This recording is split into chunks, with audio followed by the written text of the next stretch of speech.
Hi everyone, my name is Treeesa. I'm a mindfulness, earthing, and grounding coach, Reiki Practitioner-Teacher, and angel card reader. And I am just so passionate about helping people stay harmonized in mind, body, and soul, uplifting their energy, frequency, and vibration, strengthening the physical, mental, emotional, spiritual bodies, and calming and soothing the nervous system. So this is my greatest passion, and I'm so happy that you are here.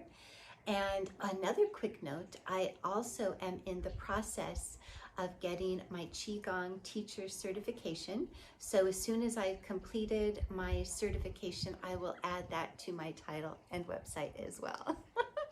Okay, and so today, I just thought it was time to just reintroduce myself and put out a spiritual journey of what I've moved through and how I came into Esoteric Buddhism, to bring you all up to speed, to give you an intimate look and deep dive as to where I am now in today and what I'm ready to embark upon in this next chapter.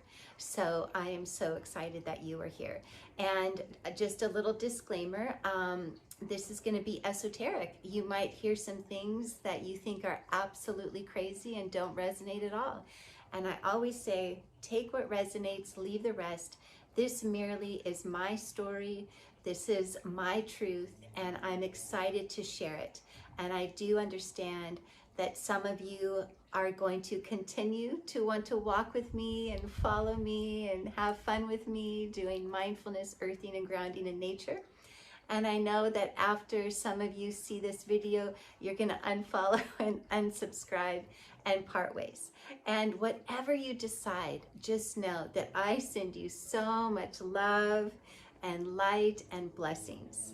So let's dive in. And I want to try to keep this as short as I can because I don't want to bore you, and I know nobody has time for long videos. So I'm going to kind of move through things, maybe like bullet points, so we can just move along.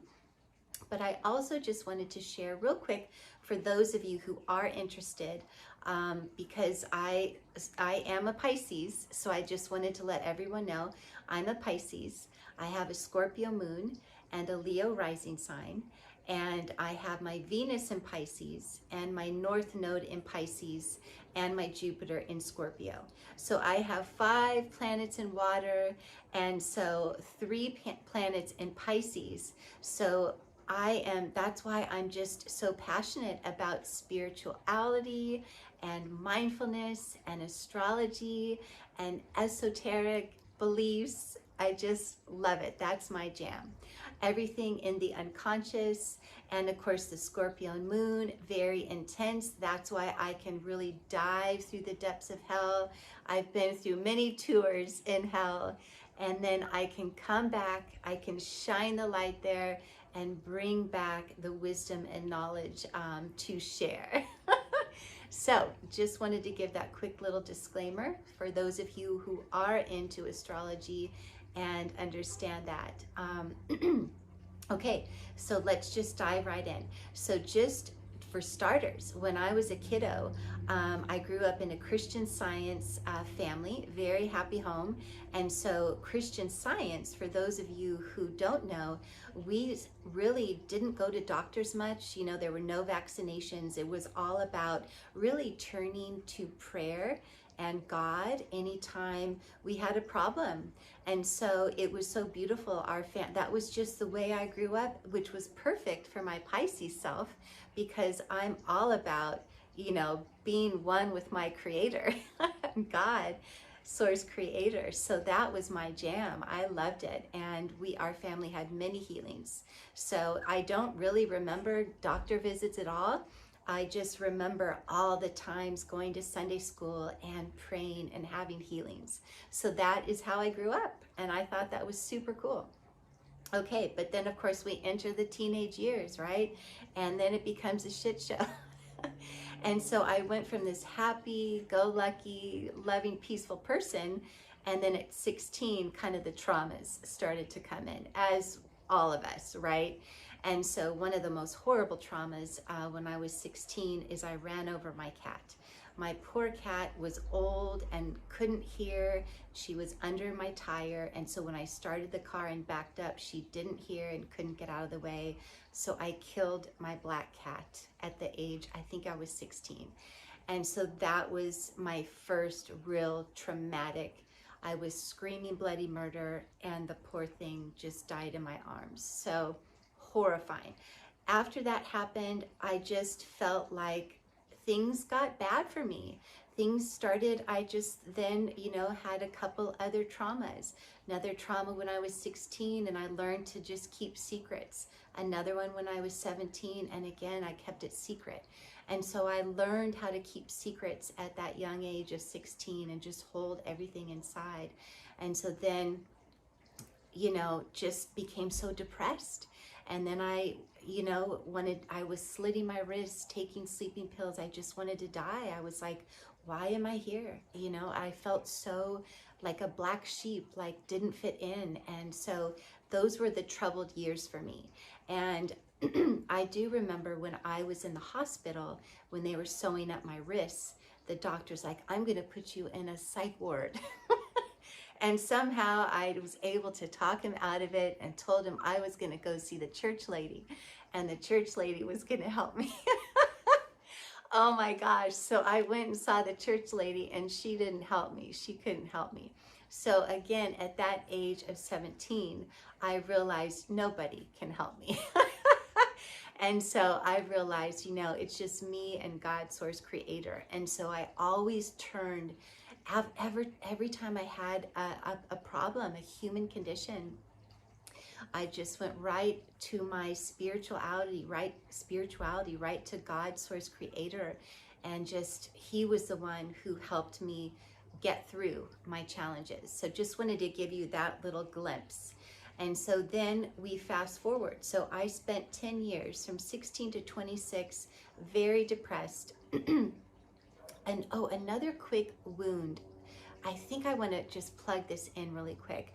So when I was 17, I was giving an oral report at school, and it was on my religion, Christian Science, and everybody in the class started laughing at me.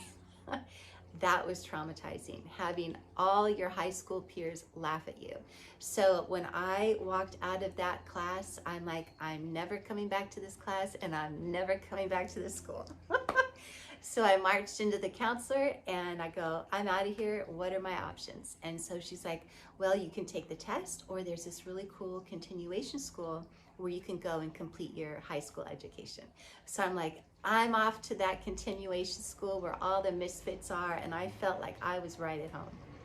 So I loved it.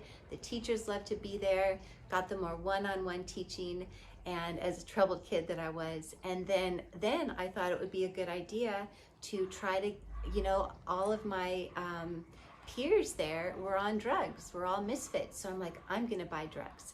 And so I went up to the gals who were on drugs. I said, I want to buy drugs. And they're like, nothing came out of their mouth. They were speechless. Like, I'm like, why aren't they talking to me? Here I am trying to buy drugs. They're on drugs and they won't talk to me. So I thought that was a trip. And then this one guy overheard. He's like, Treeesa, get over here. He's like, we're not going to tell you how to buy drugs. He's like, you're going to sit down and talk to me and tell me what's going on. And so I thought, wow, I felt like there was an angel there definitely watching over me, because in that state of mind that I was in, if I had drugs, whew, I'd be out of here. I'd be off of this earth plane so fast. So I feel like I was really saved with grace around that situation. Anyway, moved through that, got out of high school, and had a dark, depressing year between 16 and 26. Just, again, a lot of suicidal, a lot of arm cutting, and just like, gosh, I went from this happy person to just this depressed, crazy person, so just really confused by that. But then a glimmer of hope came. Well, an interesting thing happened. So going back to Christian Science, one day when I was 25, I was going into one of the Christian Science reading rooms. And those are like little libraries where you can go in and kind of study the Bible and everything. And so I went in there, I had my to-go cup of coffee, And the lady, the church lady's like, you can't come in here. And I was like, excuse me? And she's like, yeah, you can't come in here. You have a cup of coffee. And I go, I have come in here before with my to-go cup of coffee. And anyway, she wouldn't let me in. And it was so fascinating because I turned my observer on at that time and really into my intuition. And I saw that this is not just about this church lady telling me I can't come into the reading room. Something else was going on. I was sensing like, I don't think this religion is no longer aligned with me. I'm thinking I'm vibrating out of it. So that was very interesting. And so another quick note before we go on is I am definitely a highly intuitive person, highly sensitive empath. My strongest clair is clairsentience, so I feel everything. So that's why I can go into a room and feel the impressions. So when that church lady there, we were having our church chat, I could feel, I'm like, oh, this is bigger. This is bigger than just me getting kicked out of a reading room. So I was feeling that. So I have that strongest clair, and I'm bioelectric sensitive. So I'm just so sensitive to energies and solar flares and all of that. So just wanted to throw that in there. So that happened at 25. And then at 26, my best friend, she's like, Treeesa, I met this Buddhist master. I want you to meet him. Meet us at the Hacienda Heights Temple, the Sai Lai Temple in Hacienda Heights. It's a Buddhist temple. And I'm like, oh, that sounds great. And so I met them there, and I met this Buddhist master for the first time. And I was like, wow, this is really cool. And the temple was beautiful. And then he showed me, like, you know, what you're supposed to do, how you pray. And so it was all about prayer. He told me that the most important thing is just pray from your heart. So when we went in the Buddha hall to pray to Buddha, he's like, just pray from your heart. And he said, it doesn't matter what religion you are. Anybody can come in here and pray from your heart. And so that really was wonderful because I grew up praying. And so this was beautiful that here I'm being introduced to a Buddhist master and esoteric Buddhism, and he said the same thing. Prayer from your heart is so powerful. If that's the one thing that you do that. And so when we were in there, he was doing something, he was clearing me. And then when we came out of the temple, we had a wonderful time to talk. And he saw that I had a Christian cross necklace around my neck. And he said, oh, you're very spiritual. And I go, yes, you know, I'm a Pisces. Anyway, he told me that I had 3 ghosts on me and that he cleared them. And he said one of the ghosts was from your dead cat that you ran over. And I thought, wow, how did he know? And he said, that's why you were, the ghost of the cat was making me cut my arms, you know, like a cat scratches. So I thought that was crazy. Now again, these are, I'm learning from a Buddhist master, a Buddhist God. I'm hearing esoteric teachings, receiving esoteric wisdom. So this was esoteric for me. I'm like, I've never, wow, this is crazy.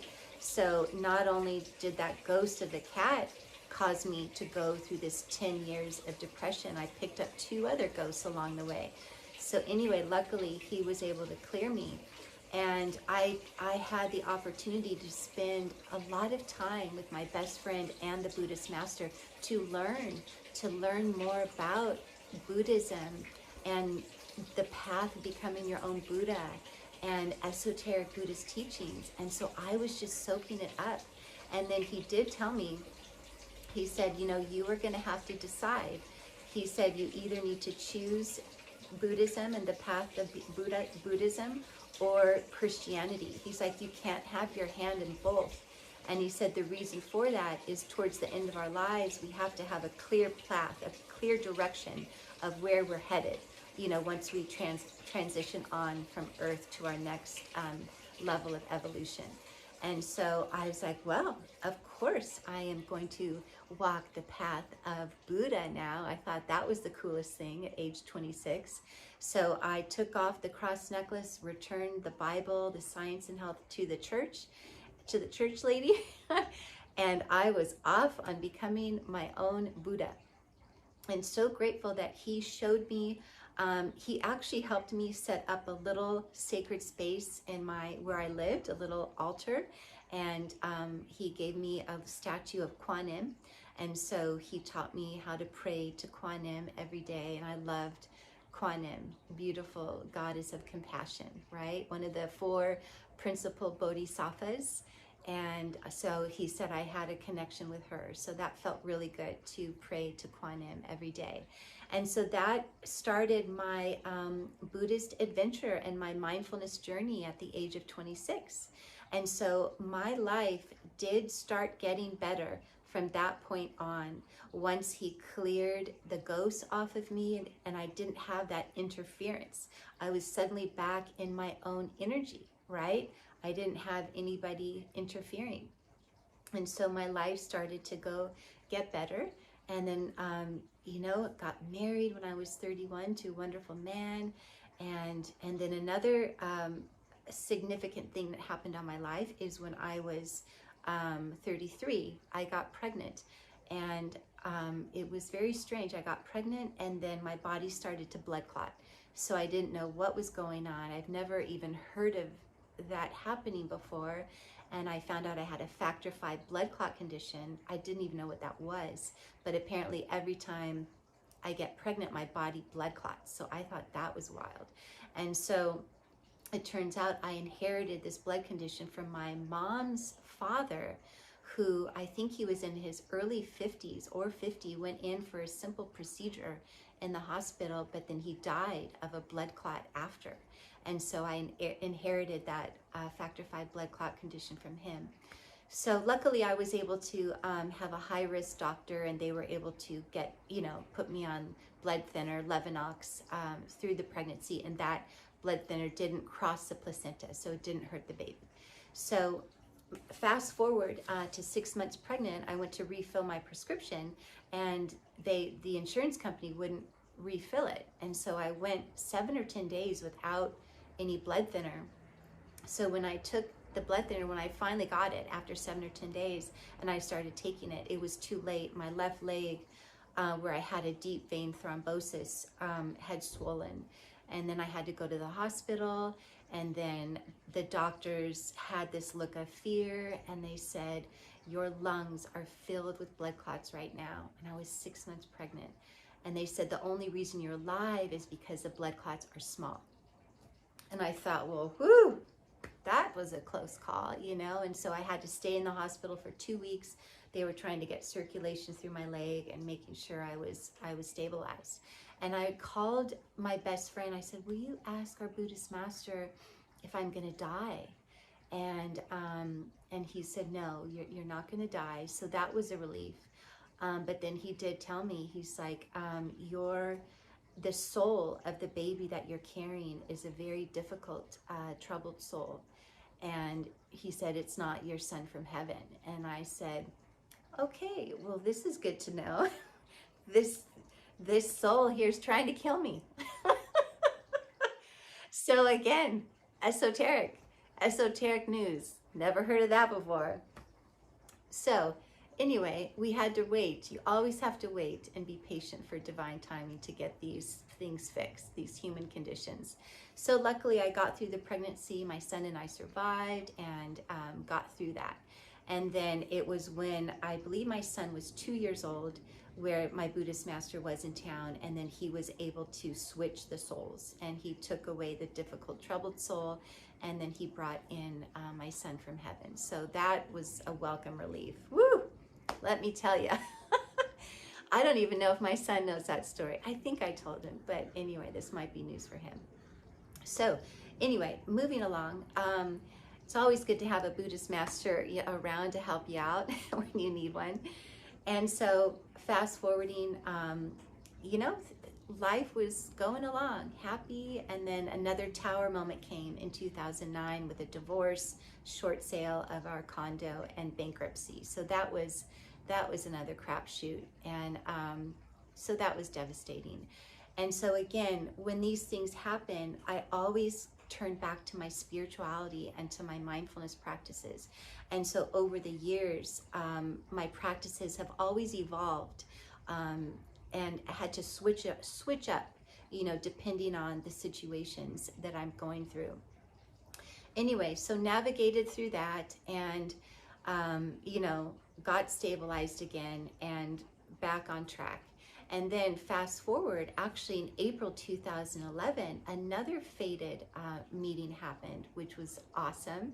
I was working at the Montage Hotel in Laguna Beach, and one day I came in, I was getting over a cold, and then my boss is like, hey, Treeesa, I need your help. The Dalai Lama is coming to the hotel. I'm like, what? The Dalai Lama is coming to the hotel? He's like, yeah, and we've got to set up tea stations, one in his suite and one at one of the Montage residences. He's going to have a meeting with one of the gentlemen who own the residences. And I'm like, oh, this is fun. Anyway, so we got our security clearance from the Dalai Lama's security. They put pins on us so we could be in the presence of the Dalai Lama. And sure enough, we were in the residence home, and the monks, one of the monks came to me. So it was me and a couple male servers. So I guess I was the only female. And one of the Dalai Lama's monks came to me and said, will you serve the Dalai Lama tea? And I was like, of course, I'll serve the Dalai Lama tea. Oh my gosh. Who would have thought? You go into work one day and you're trying to get over being sick, and suddenly you're serving His Holiness tea. Wow, what a fated moment. I mean, you can't plan this stuff. And so that was truly incredible, serving him tea, just being so close to his face and just looking into his soul, into his eyes, just feeling his love and light and sparkly joy. And it just felt like I knew him. It just, again, that soul, you just feel like he's family. So it was beautiful. So that was the most magical moment. And I thought after that moment, I go, you know, there's really nothing else I can do at this hotel. I mean, after I've served His Holiness tea, where do you go from here? And I kind of had a feeling that that brought me some good luck, because then 3 months later, a recruiter found me, and then I was offered a really cool dream job. And I got out of food and beverage industry into a day job Monday through Friday, which was better being a single mom. So that was really great. So again, things were on the up and up. And then another fated moment happened when I turned, well, in 2016. So in 2016, my best friend's like, hey, Treeesa, I met this second Buddhist master. She's like, you got to come to Taiwan with me, and we're going to go meet him. And so I'm like, well, of course, let's go. And so we trekked over to Taiwan, and of course my best friend's from Taiwan, so she has family and friends and cousins there. So we had a wonderful time in Taiwan in 2016, and I met Master Nick. And so Master Nick, he channels, and I have to read it because I always butcher the name, Bodhisattva Ksitigarbha, Dayuan Dizang Pusa. And so I always refer to him as Bodhisattva Dizang Pusa because that's a lot easier. So Master Nick channels Bodhisattva Dizang Pusa. And so I got to learn from him and receive more esoteric Buddhist teachings and wisdom, and then got to find out a little bit more about me and how I have a strong connection to Bodhisattva Dizang Pusa. And apparently in a past life, I helped him. And I thought, wow, that was super cool. And then he said that the Dalai Lama recognized me when I served tea to him. And I thought, wow, this is super cool. So again, another fated moment. Again, just those signs and synchronicities that show you, you know, this is my jam, spirituality, mindfulness. These are my soul relationships, soul partners. This is like my soul family. And so these are fated moments where you reconnect on earth, you know, with your soul peeps. So very cool, very cool. And of course, my best friend and I have been in many lifetimes together. And so that was really cool. And my son was actually my uncle in one lifetime. So that was pretty cool. Anyway, it's super fun hearing, you know, some information about your past lives from Buddhist masters. So anyway, needless to say, Master Nick became my second Buddhist master, and was so excited, and so continued to learn from him and receive his help and guidance. And then something else happened. I believe it was in 2018.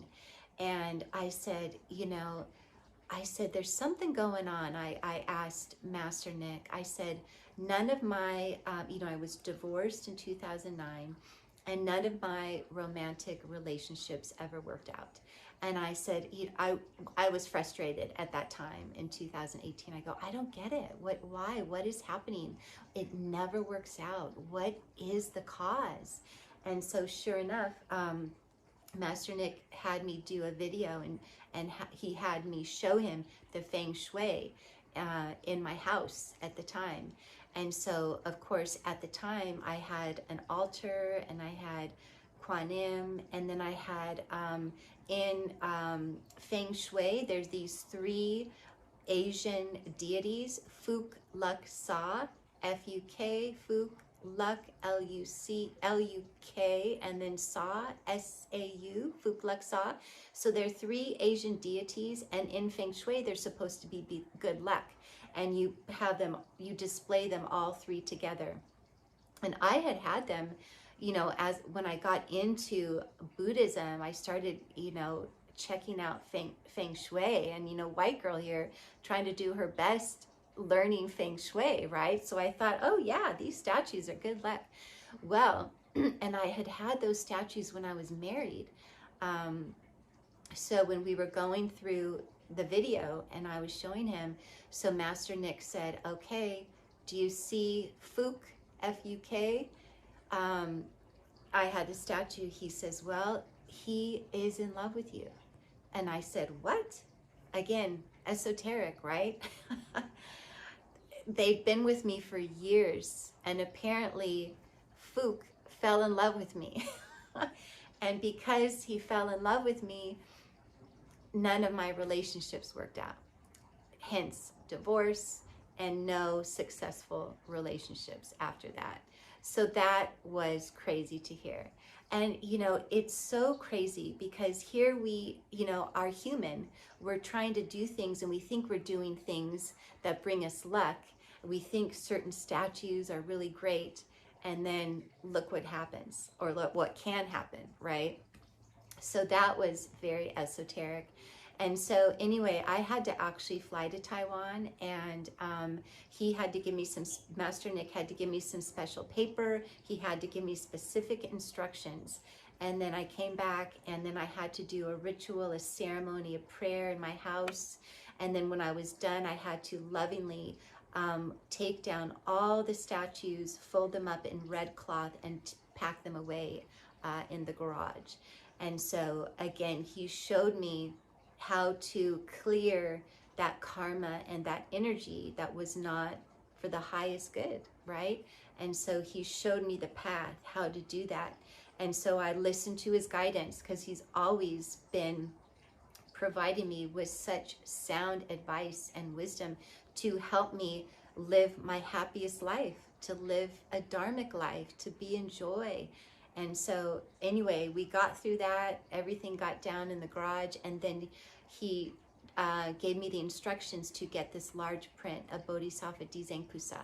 And so ever since 2018, Bodhisattva Dizang Pusa has been with us here in our home. So the feng shui in our home is much better. So grateful. Oh my gosh. So Buddhist masters are really good about feng shui if you ever need to learn about that. Okay, so fast forward, where are we at? 2018, okay, and then we jump to 2020. Wow, what a year for all of us. So I unexpectedly lost my job after almost 9 years in May of 2020. So that was completely devastating. And that, for the first time, because being a single mom, it had been so busy, right? My son was in sports, I was working full time, trying to cook meals. I mean, it was just, I was constantly on the go, running around. So this was the first time that I had to stop, the first time I had a chance to really look at myself and heal. And so I had some deep dive healing to do that year of 2020. And I actually sought out functional medicine, found a functional medicine doctor, and really worked on my health, fixed my leaky gut, really helped improve myself with functional medicine, natural supplements, eating whole, fresh, organic foods. So I spent that whole year of 2020 really working on trying to heal and harmonize my mind, body, and soul. And so I actually loved it. I loved that downtime. I loved being able to focus on me and finally be able to take care of me and get myself back into some healing and harmony. And I made some great progress. And through that year of 2020, I had this idea, like, I want to be a coach. It's time for me to share my gifts of spirituality and mindfulness with others, because it has always helped me in my life and through the human conditions that I've moved through. And so I got that idea in 2020, and fall of 2020, I created my logo. I got kind of the vision and inspiration for my logo.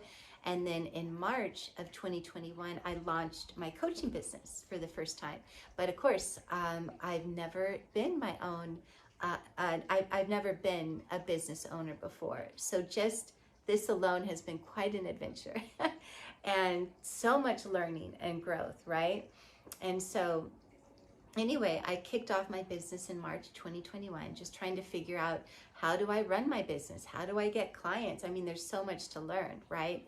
But then June of 2021, I hit another big, deep healing. I needed more time to do more deep dive healing on myself. And so that's when I came into Reiki. And so I first started my journey with Reiki online, just to kind of get the basics, went through Reiki 1, 2, 3. And then after that, I'm like, I need a Reiki teacher. And so then it was beautiful. I was guided. I found Bruce Taylor from rootsoflife.org in, it was fall of 2021. Just absolutely resonated with him, so aligned. I believe Bruce, he's either 2 or 3 teachers removed from Usui Sensei, Reiki Ryoho. And so again, it just felt aligned to my Esoteric Buddhism, where Bruce was so close to the roots and those esoteric teachings from Master Sensei, Usui Sensei, who founded Reiki Ryoho. Anyway, so I went through Reiki 1, 2, 3 again, this time with Bruce, and loved it. Loved learning from him and receiving all the teachings and all the initiations and getting the certificates 1, 2, 3, the Reiki Practitioner-Teacher. So that felt really great. Loved Reiki. Reiki has been wonderful. And again, adding that to my mindfulness toolkit, right? And learning as, we keep moving through the years in these unprecedented times, that we need different tools in our toolkit. We just need it to help us get through. So that's how Reiki came into my life. Absolutely loved it. And then moving forward in I think it was March 2022, I took a spiritual business course, and I found out she actually had a meetup community where she does a free offering once a month. And I was like, oh, that sounds like that really resonated for me. And I'm like, I can do that. And I had never really heard of Meetup before until 2022. So June of 2022, I launched the Spiritual Wellness Meetup Orange County. And I had my first free session June of 2022, and I think I had about 8 or 10 people, and got them out there in nature under a tree for some mindfulness and angel card readings, and it was so fun, and they loved it, I loved it. It was like, wow, this is fantastic. And so that started my meetup journey, and so it has been an incredible platform to really attract my soul tribe and beautiful community and just share mindfulness together in nature. And so that has been absolutely fabulous. And so if you live in Orange County, you can click the link below or just Google Spiritual Wellness Meetup Orange County, and you'll see us there. And once a month I offer one free offering a month to our community. That way everybody and anybody who is interested can come. And now they've actually transformed into mindfulness walks, mindfulness hikes. So it's super fun. If you're in the local area, check it out. And so from there, we now move to 2023. Oh, another big thing that happened. In fact, this was fascinating. On September, I think it was 22nd, 2022. Wow, a lot of twos. It was the autumn equinox. I got fired again. Because you know what? I'm a rebel. You know what? I didn't wear a mask and didn't do what I was supposed to do, and so I got fired. And so what can I say? So that was crazy. So again, being out of work again, and no income for a while. So that was pretty frightening. Really close to homelessness. Thank heavens for my wonderful family and parents who helped me get through that time. And then something crazy happened. I was looking for a new job, and then I got a call back, and when I went online, I'm like, oh my gosh, this is our family friend. So I was guided to this individual who my late grandma knew, and where he worked at her company, a company that she was at back in the day. And then my mom also worked for this person. So how random that I got connected to this family friend, and what a blessing. And so that came in November, around Thanksgiving time of 2022. I embarked on a new day job, because I'm still trying to grow my business. So and then in 2023, that turned out to be very difficult.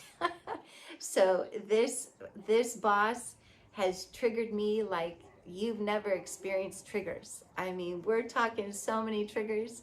So I spent all of 2023, again, triggers. I have to look at myself. I have to love whatever I don't like about him within me. So it took me a year. I had to really do my healing work and work through those triggers. And I did. And in fact, in October of 2023, I completely have loved him. I transmuted all the triggers, and now it's just pure divine love. And now I love him, and it's just awesome. He can tell me, you did the most stupid thing, and I can just laugh now, like, yeah, I did, and that was stupid. Anyway, so it's so fun when you can, and again, it's back to our practices, this strong foundation of mindfulness and all the tools, tips, and techniques that we have. When you apply that, you can really do your deep healing work and transmuting, and it is powerful. And it's not only helping you to heal, it heals everybody around you. And so I know that he has benefited, and he has been healed from the healing work that I have done. And so that has been beautiful. And then the other thing that happened in 2023 is I started to offer more.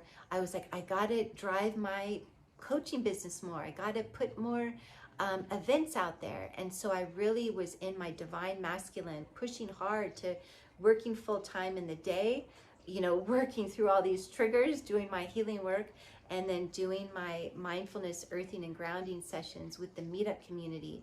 And And so it was a lot. So it was a very busy year of 2023. And then in the fall of 2023, I was like, something's not right. You know, my sleep was disturbed. Things just didn't feel right. And so I reached out to my Buddhist master, I think it was on November 10th. And I said, what's going on? Something doesn't feel right. I'm not sleeping. I'm getting so many migraines. I'm just suffering so much. What is going on? And so then get ready for this, because I was not. Buckle your seatbelts. He said that there are 68 spirits around me. Ooh, what? And so, again, going back to my nature and my soul, I am an empath.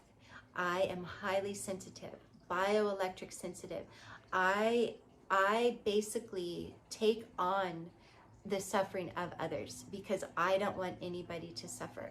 So as I was out there helping people, and if there were some spirits around them, well, they jumped right over on me. And so I had 68 with me. And that's why my sleep has been disturbed and disrupted, and the migraines and the suffering was so much and so heavy. And so he went on to tell me that he's like, Treeesa, well, first of all, he said, you need to take a break. And so he's like, you need to take a break for at least 3 months, and you need self-care and downtime and rest. And so, again, that's hard for, you know, being a single mom when you're just trying to survive, to being told, take a break. It's a little uncomfortable. And my Scorpio moon, I don't like to be told to take a break. And so I had to take a break. And then the other thing that he told me is like, these spirits don't want to leave you. And so he's like, you're going to have to wait. I'm going to have to think about a plan on how we can clear this for you. And so that was the news that I received on November 10th, 2022. And I was crushed.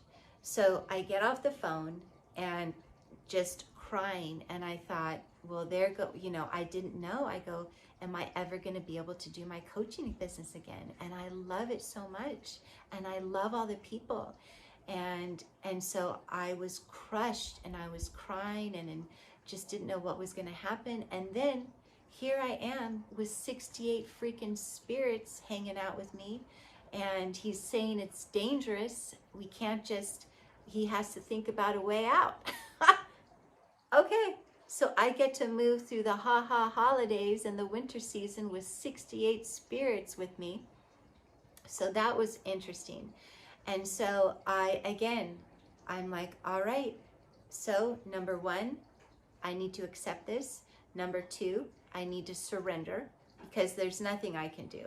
Bodhisattva Dizang Pusa, he's going to figure out the plan for me to help me with my human mess and condition.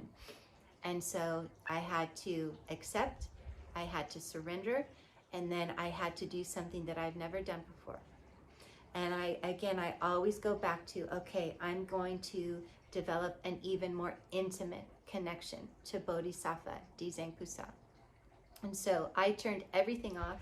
I completely unplugged, and everything, and all that I did every single day, almost all day long, is I chanted Jinseng Si, Jinseng Su, Nan Wu, Jin Lunk Ditseng Wan Pusa. My goal was 10,000 chants a day, and I don't even know how you count 10,000. So I don't even know. I don't even know how many I got every day. All I know is as soon as I woke up, I was chanting. I was chanting all day long, as much as I possibly could. And because, again, I needed to do something different to get a new result. And so this is why we have these practices, you know, in chant. So again, chanting is another practice in your mindfulness toolkit. We have to keep, adjusting and switching up our practices so that we can achieve new results.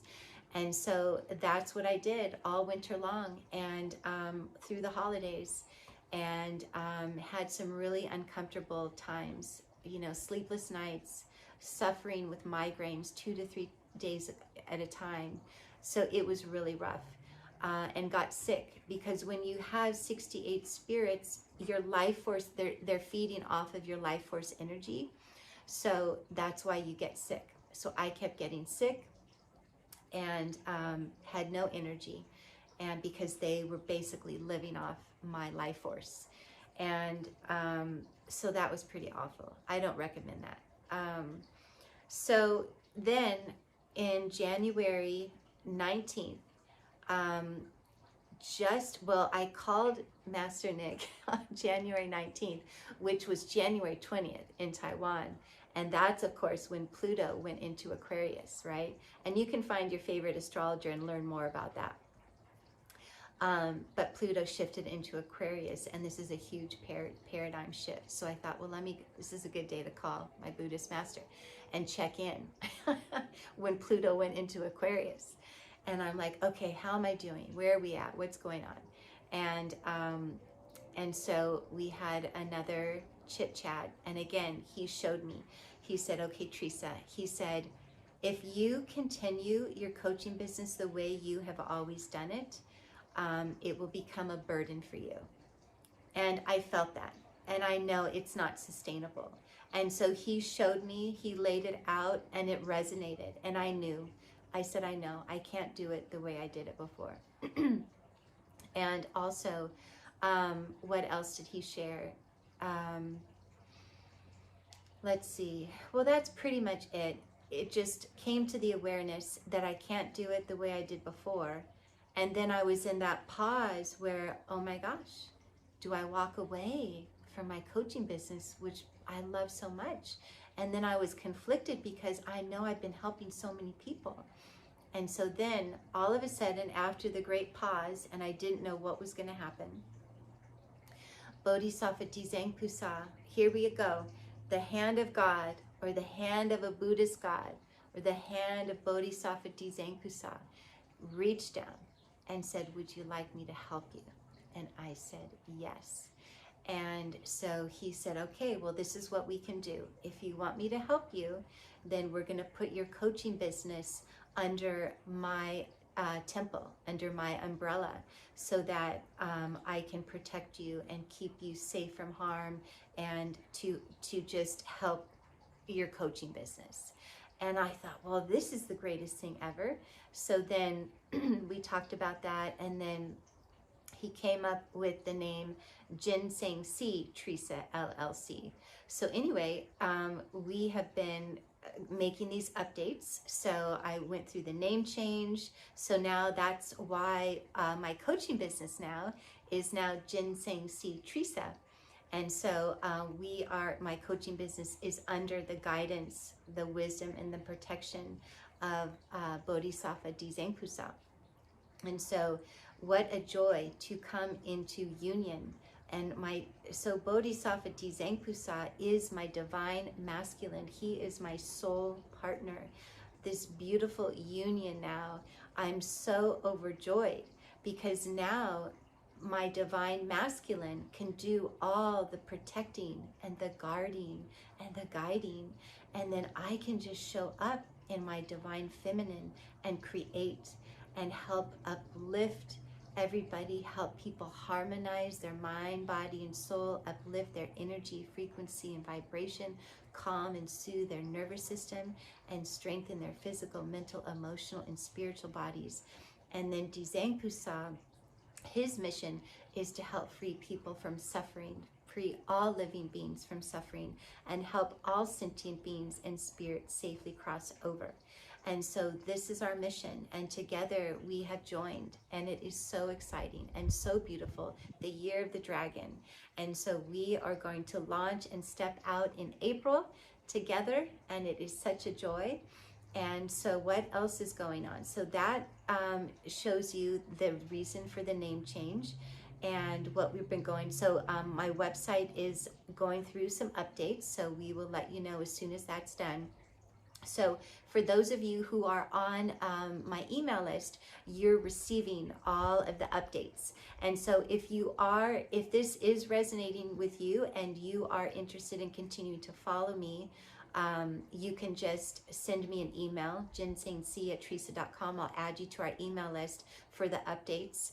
And then the other wonderful thing that Master Nick has offered to do is a Zoom call with whoever's interested, so that people have an opportunity to ask questions to Bodhisattva Dizang Pusa. So this is super exciting. So you probably want to get on my email list so you can be notified of when we're going to have that day and time that's best for Master Nick in Taiwan.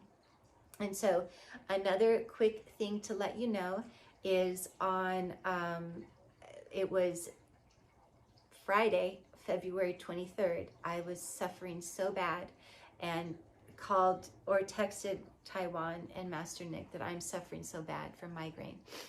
And then that continued on February 24th. I was suffering so bad, I was like, I don't know if I'm going to make it. And I hadn't had that thought in a while. But these 68 spirits were really affecting me. And so luckily it was on Tuesday, March 4th, Master Nick called and they said, okay, we're Pusa and we're going to be able to help you now. Friday morning Taiwan time. So it was about 6 p.m. Thursday, March 7th, my time. And so anyway, they called me. We were on the phone together. They showed me the temple in Taiwan. They had to get a bunch of gold paper to burn. And then he and Bodhisattva Dizang Pusa were doing their ritual and their prayer with me on the phone so I could do my part. And he cleared away all 68 of those spirits. And so the money, the gold money basically is for the spirits. And then he helped the spirits so the spirits could take their money and then safely cross over. And so then he sent the angels to my house to just make sure everything was cleared. And so, wow. So on waking up Friday, March 8th was my first day of liberation, free from the 68 spirits, back in my own energy. Oh my gosh, I feel so light again. My life force is back. My health is now starting to come back online. And it just all feels so good and exciting, and I'm ready for spring and this new chapter. And so anyway, that just shows you, brings you up to speed on just a little bit of my journey and esoteric Buddhism. And so I would love for you to continue to follow me and support me and join my email list and come join us in nature for mindfulness, earthing, and grounding practices to harmonize your mind, body, and soul, uplift your energy, frequency, and vibration, strengthen your physical, mental, emotional, spiritual bodies, and calm and soothe your nervous system. And then, of course, we have Bodhisattva Dizang Pusa, who's going to continue to help free all living beings from suffering and help safely cross over all sentient beings and spirits. And so stay tuned for our Zoom call, and where we can ask Bodhisattva Dizang Pusa questions. And oh, another quick thing for those of you who aren't so familiar. So Bodhisattva Ksitigarbha Dayuan Dizang Pusa is one of the 4 principal bodhisattvas. So he vowed to not obtain Buddhahood until all living beings were free from suffering and until all sentient beings and spirits have safely crossed over. So what a task, right? And so he's one of 4 principal bodhisattvas. So Bodhisattva Samantabhadra is another one. Bodhisattva Manjusri is another one. And of course, Bodhisattva Avalokitesvara Kwanim is the 4th one. And so that just gives you a little snippet about his great vow and mission. And so how exciting that we are embarking on this new beginning together in April. And so Thank you so much for liking this video and continuing to support me. And of course, for those of you where this doesn't resonate and you're moving on, sending you so much love, blessings, and gratitude. And to all of you, just sending everybody, no matter what you choose to follow or not, just sending you all so much love, blessings, and gratitude. Thank you for listening to all of this.